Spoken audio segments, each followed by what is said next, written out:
Hello guys, welcome to Subic Truck TV. Ito po, mabilisang video lang po ito. Ay papasilip ko po sa inyo ngayon isang 10-wheeler wing van na 6UC1. And then new face po, bumper light. Ito po yung ngayong mga dumarating na, dumadami na po dumarating ng mga ganitong unit dito sa Subic. Gawa ng sa Japan is karamihan po, puro ganito na yung mga tumatakbo.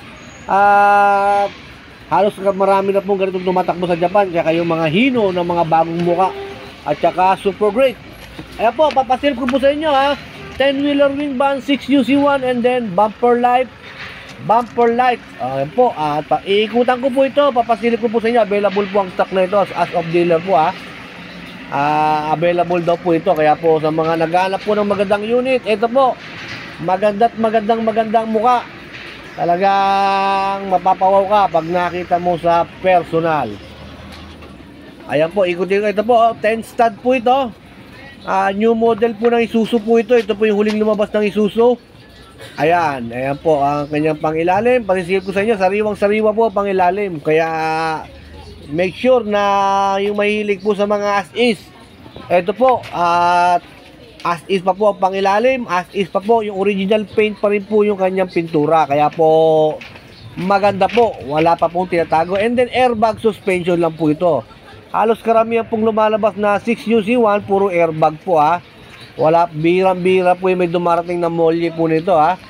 Ayan po, and then sa mga nagpapahanap po ng truck at gusto po maghanap ng unit dito sa Subic, and then tawag-tawag lang po kayo sa akin, and then patutulungan ko po kayo makahanap ng unit na inyo pong mga gustong truck. Ayan po, mga stainless po yung kanyang bisagra, pati yung lock sa pintuan, and then ito po, may karga-karga pa pong truck sa loob. Wood flooring po ito. Kita nyo naman, may karga pa truck sa loob. New arrival po ito, pero na-convert na po yung kanyang manibela. And then ayan po yung kanya pangilalim. Talagang wow, mapapawaw po kayo. And then, ito lang po muna ang video ang aking ipapakita po sa inyo. Magagandang unit muna ang aking papakita sa inyo. Yung mga talagang talagang pang masa, pang maganda sa mata. Ayan po, pero ang presyo is talagang mahigit 2 milyon ang presyo po. Opo, mahigit 2 milyon ang presyo nito. Kaya medyo mataas kasi new arrival pa po, bagong labas. Ayan po yung kanyang fuel tank. 2 fuel tank niya. Ayan po yung kanyang AdBlue. Ayan, may AdBlue rin po. Ayan po yung kanyang chassis dito sa harapan. And then, once again po, nagpapasalamat po ako sa mga nanonood ng Subic Truck TV.